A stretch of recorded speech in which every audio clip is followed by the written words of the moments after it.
Hi, I'm going to show you how I use Android Studio to learn how to build my first mobile app. So over here on the left, we have our files, and this module called app is going to have inside of it, um, let's see, this Kotlin Java folder, and this is our package right here. And so we're going to click on this one. The UI theme is going to have things like colors and typography. I did not touch that this time during this project. I focused right here on the main activity. So this is the first place you want to come. If you open it up, it shows up in the middle here. And this is where we have the logic of our code written. And here we have the package name. We have a lot of imports, and I'll show you about that. I'll keep it closed for now. And this is when you open up an app, this is what runs, is the main activity class. And on create is the function um, that happens when we open our app. And then we set the content right here.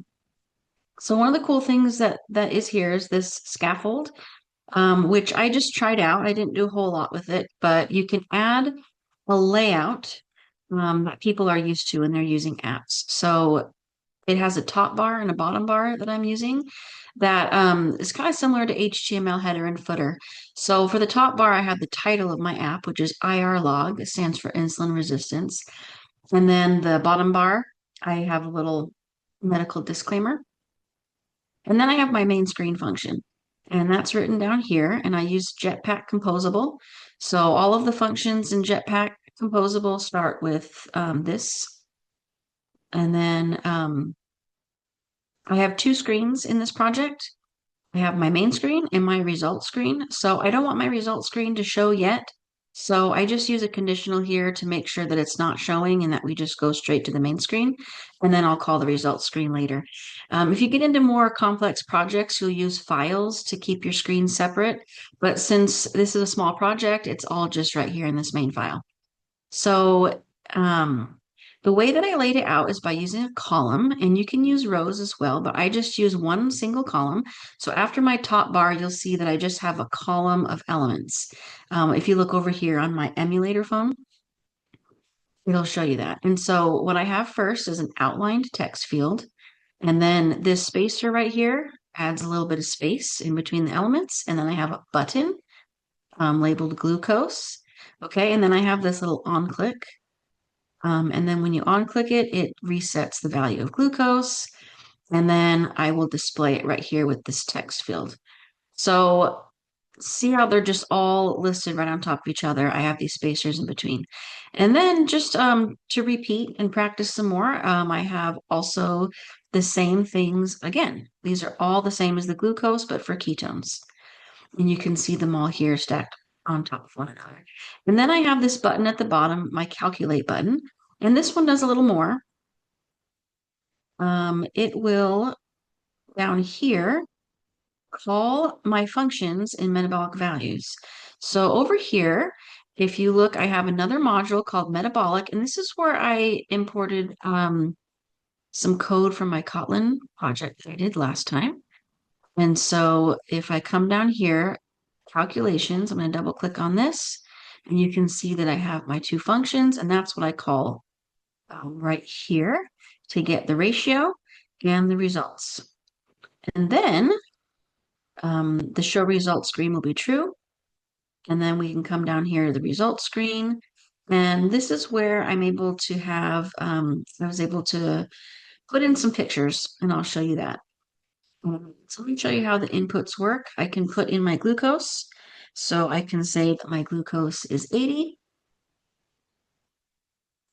Okay, and then I'm going to click on the button. And what this does is show up right here. And this could be a lot um, more refined, but I just was trying to go for functionality and try out different elements. And I'm just going to show you how they work. So then the ketones, I can say 1.1, and then it shows up there. And so now I'm going to show you when I hit the calculate button, the next screen will appear. Okay, and it will tell you that your ratio, and I got this from a doctor named Dr. Bros, 72.7 is the ratio, and that ends up being moderate ketosis. And it has a back button to go back. Okay, so the images that we're showing are right here, and those are kept in this folder. RES, it stands for resources. And if you go to Drawable, that's where you keep your pictures. Okay, also in Drawable is where I was able to create an icon for the phone screen. So I'm going to show you that. This little emulator over here, I do not have a touch screen, so I'm going to use my mouse as if it's my finger. You can actually operate it like a phone. So I'm gonna, but there's a bit of a lag, so okay, and then I'm just going to swipe that right off and get rid of it to close the app. And then you can see on my home screen here, this is the picture for my app. Okay, so how I did that was I went to Drawable, and if you right click, this is how you add new pictures. The way I added these files, these pictures that are already there are files. But what I want to do is I want to use the image asset to make my icon. And it was really simple. I had ChatGPT make me the icon, and I downloaded it to my computer. And all I did was just put the path right here. And then I resized it so that it fit into the circle the way I wanted it. And this just shows different versions of how the icon's going to show up in different places.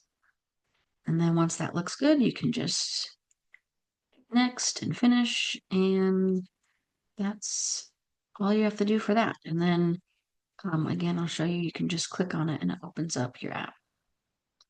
So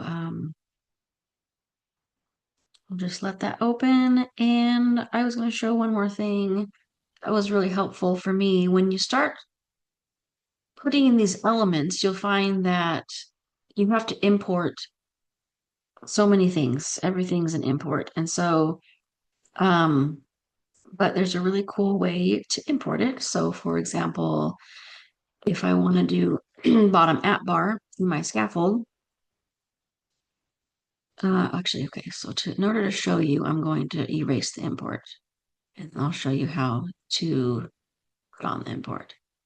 Okay, so here's my bottom app bar. So I'm going to delete that import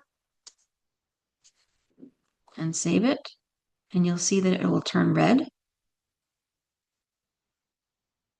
So if you try to use something and it's not imported, it'll turn red like that. And so if you double click on here and then you right click,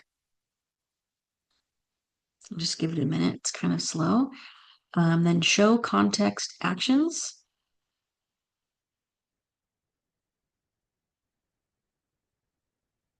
Okay. All right, so you just have to give it a second. And then, oh, where did it go? Oh, under the little light bulb here. Import function, bottom app bar. So I'm going to click on that. And then if you look up at my imports, it just showed up. So it does it for you. And you can do it yourself, of course. But throughout my project, I would learn about something like the spacer, and I would try to use it and it would turn red. So that's a first mobile app. And that's basically my project. I look forward to going through and adding the themes, the colors and things, and making it look a little nicer and maybe create a log with some of my Kotlin logic over here to be able to save people's entries and they can keep track of their information. So that's it. Thanks for watching my video.